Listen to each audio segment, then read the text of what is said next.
जी मैं बिस्मिल्लाह करा जनाब। आज का स्पैशल दौड़ा मुस्कान कौर फ्राम इंडिया जनाब की नज़र कि जिन्हों एक बारी जेन तुला सटिया है उदा जिक्र हलाया वत नहीं, तो जड़ा जान के रुसिया है रसन दा हाड़ा उन्होंने मुस्कान पाया वत नहीं, तो जिन्हों मनिया दिल दी नैं दा हाकिम उदा हुक्म वलाया वत नहीं।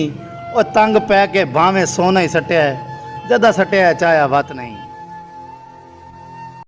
और जी मैं बिस्मिल्लाह करा जनाब मेरे सोने तो सुनखे वीर Atif Sabri rice Azam of India हल मुकीम कलियर शरीफ जनाब की नज़र दौड़ा कि सुन गल एक वसद्या वेलिया दी कदी असी सुल्तान भी रहे हाँ सजना दियाँ बेतकियाइयाँ ते लिखदे उनवान भी रहे हाँ, तो सानू हिजर आतफ मुका छड्या है और कदे असी लुकमान भी रहे हाँ। अज कख ना रहे पर कसम खुदा दी आतफ साबरी किस सजन दी जान भी रहे हाँ।